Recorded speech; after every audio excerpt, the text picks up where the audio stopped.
ஜெய் ஸ்ரீ மாத்ரே நமக. ஜெய் குருதத் ஜெய் குரு பரசுராம். நமஸ்காரம். நான் கரூர்ல இருந்து வல்சலா பண்ணிக்க பிரசன்ன ஜோதிடர். இன்னைக்கு நம்ம வாக்கியப்படி சனி பெயர்ச்சி மேச ராசிக்கு எப்படி இருக்கு அப்படிங்கிறத நம்ம பார்க்க போறோம். இது வந்து என்னைக்குன்னா 6/3/2026 வெள்ளிக்கிழமை. சனி வந்து அதாவது வாக்கிய பஞ்சாங்கப்படி, அதாவது திருநள்ளாறுல எல்லாம் இதைத்தான் பூஜை பண்ணுவாங்க. இந்த இதுதான் சனி பயிற்சியா அவங்க டிக்ளேர் பண்ணுவாங்க. பூரட்டாதி 3ஆம் பாதத்துல இருந்து கும்பராசியில இருந்து பூரட்டாதி 4ஆம் பாதம் மீன ராசிக்கு வந்து சனி வந்து பயிற்சி ஆகுறாரு. இப்போ கும்பராசியில இருந்து மீன ராசிக்கு வந்து சனி பயிற்சி ஆகுறாரு. இது மேச ராசியை பொறுத்த வரைக்கும் விரயஸ்தானம், அதாவது 12ஆம் இடத்துல சனி வராரு.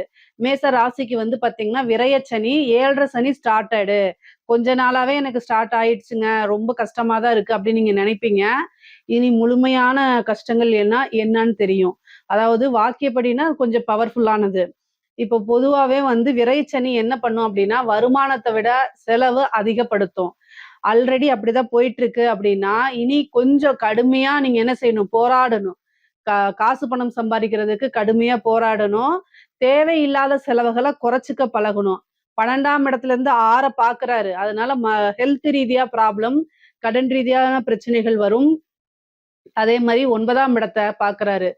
தாய் தந்தையாருக்கு மருத்துவ செலவுகள் வரும். அதே நேரத்துல பேரு புகழ் இது எல்லாமே நீங்க சேர்த்து வச்சிருக்கிறதுல ஜாக்கிரதையாக இருக்கணும். பொதுவா 7.5 சனியில நல்ல பலன்கள், அதுவும் விரய சனியில பெரிய பலன்கள், நீங்க பதவி உயர்வு இதெல்லாம் நம்ம சொல்ல முடியாது. ஆனா ஜென்ரலான பலன்கள் என்ன அப்படிங்கிறதும், நீங்க எந்த விஷயங்கள்ல ரொம்ப ஜாக்கிரதையாக இருக்கணும், இதுக்கு என்ன பரிகாரம் பண்ணலாம் அப்படிங்கறத நான் சொல்லிடுறேன். மேச ராசியை பொறுத்த வரைக்கும் நீங்க வந்து வீர ஆஞ்சநேயர்னு எங்கேயாவது இருந்தாருன்னா அவரை வழிபாடு பண்ணுங்க. ஆஞ்சநேயருக்கு சனிக்கிழமை வழிபாடு பண்ணுங்க. அதுவும் சூரியன் அஸ்தமனம் ஆனதுக்கு அப்புறம்.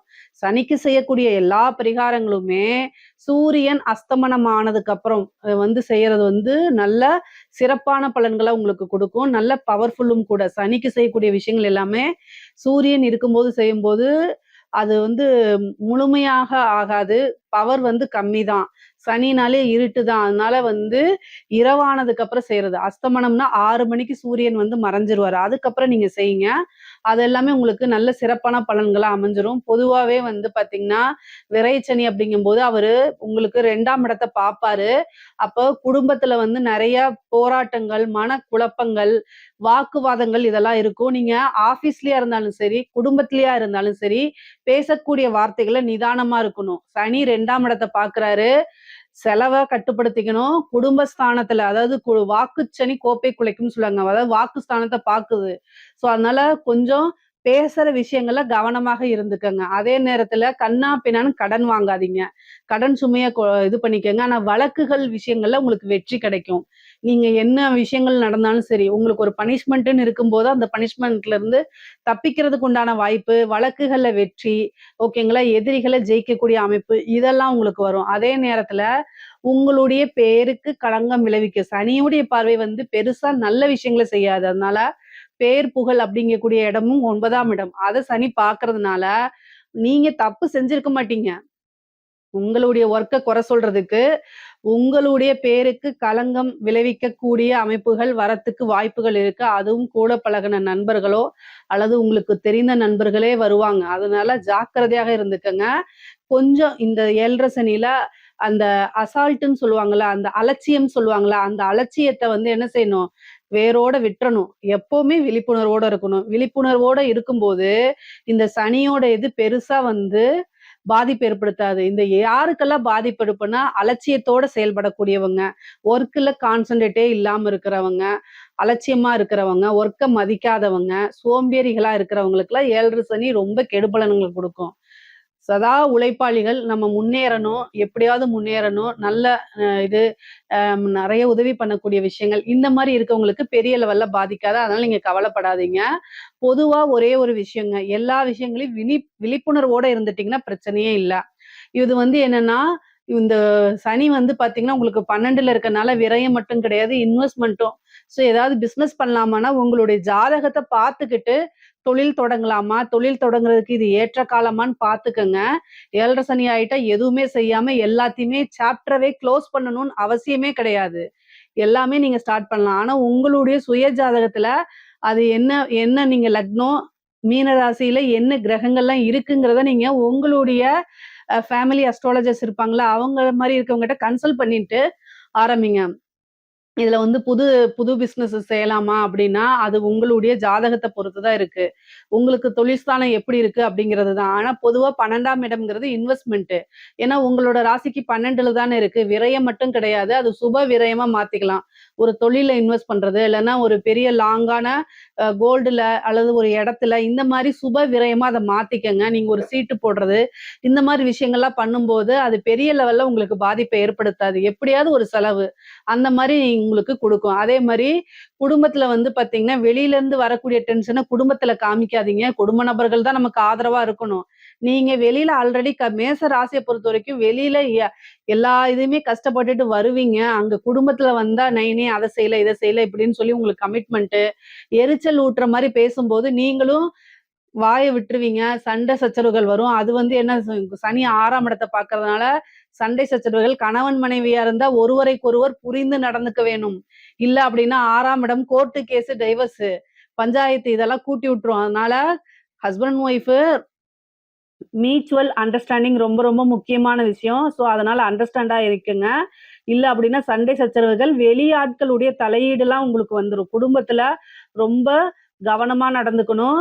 இந்த காலகட்டங்கள்ல நேரம் சரியில்லாதம்போது அமைதியா போய்க்கிட்டு, ஒவ்வொரு விஷயத்தையும் அமைதியா கடந்து பழகிக்கிறது ரொம்ப ரொம்ப நல்லதுங்க. நீங்க வந்து ரொம்ப அமைதியா மெடிடேஷன் பண்ணி உங்கள நீங்க கண்ட்ரோல்ல தான் வச்சிருப்பீங்க. ஆனாலும் உங்கள இது பண்றதுக்கு, தூண்டி விடுறதுக்கு, உங்கள ஹைப் பண்றதுக்குன்னே வந்து என்ன செய்வாங்க, ஆட்கள் தேடி வருவாங்க.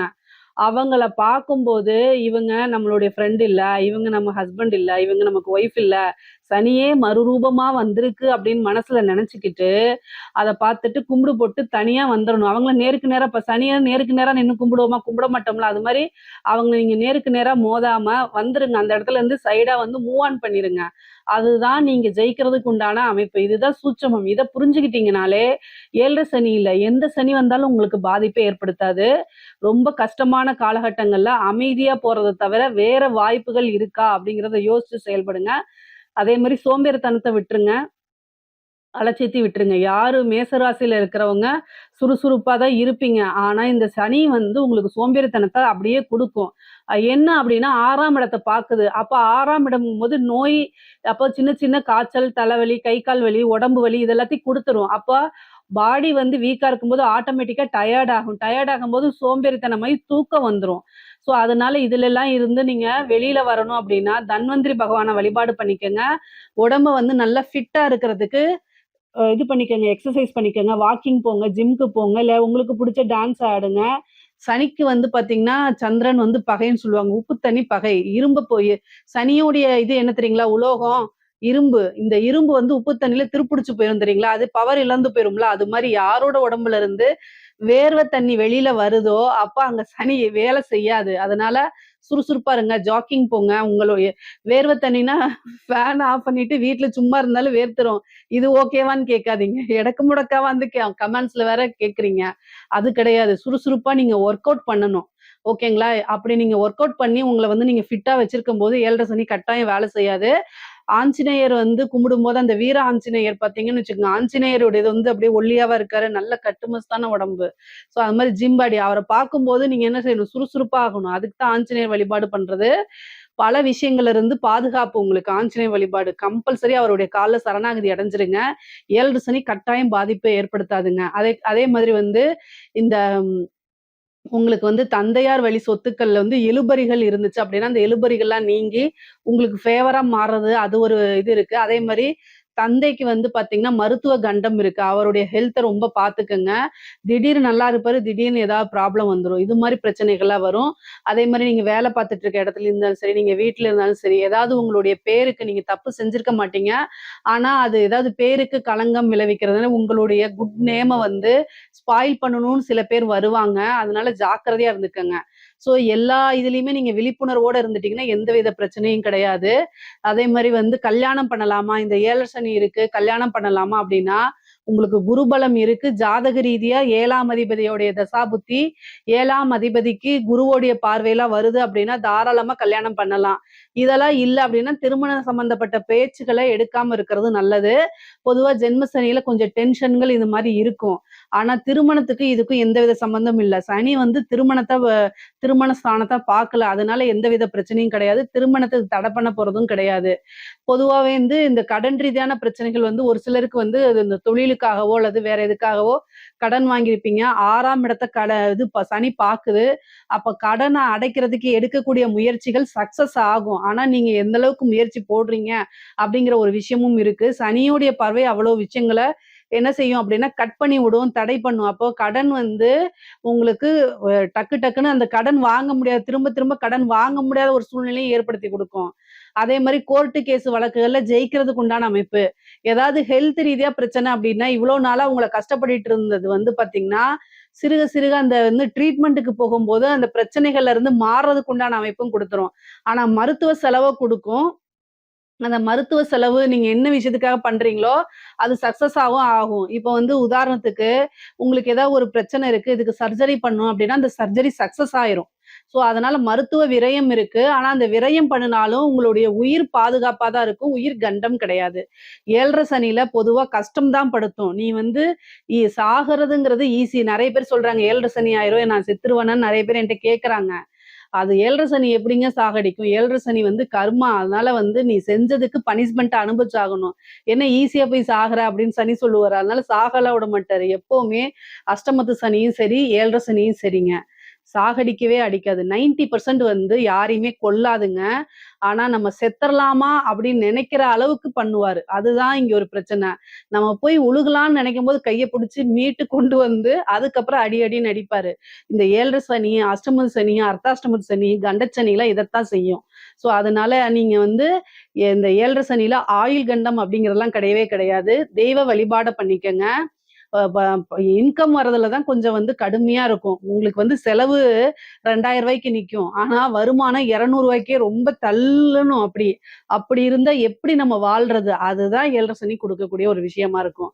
ஆனா ஒண்ணே ஒண்ணு மேசராசிக்காரங்க, இந்த 7 சனி உங்களுக்கு இப்பதான் 12ஆம் இடத்துக்கு வருது. விரய சனியா இருக்கிறாரு. இந்த இதுல இருந்தே நீங்க நெறைய விஷயங்கள கத்துக்கணும். அடுத்தது உங்களுக்கு ஜென்ம சனியா மாறுவாரு. அதனால இப்ப இருந்தே நெறைய விஷயங்கள சூதானமா இருந்துக்கணும், கவனத்தோட இருக்கணும், எச்சரிக்கையோட இருக்கணும். அப்படி யார் ஒருத்தங்கள் இருக்கிறாங்களோ, அவங்களுக்கு சனி எந்தவித தொந்தரவும் இருக்காது. முக்கியமா சுறுசுறுப்பா இருக்கிறது. பெரிய லெவல்ல உங்களுக்கு பிரச்சனைகளே வராது. இதுல ஏதாவது சந்தேகங்கள் இருக்கு அப்படின்னா கமெண்ட்ஸ்ல கேளுங்க. கட்டாயம் நான் ஆன்சர் பண்றேன். நம்மளுடைய சேனல லைக் பண்ணுங்க, ஷேர் பண்ணுங்க, சப்ஸ்கிரைப் பண்ணுங்க. நன்றி, வணக்கம்.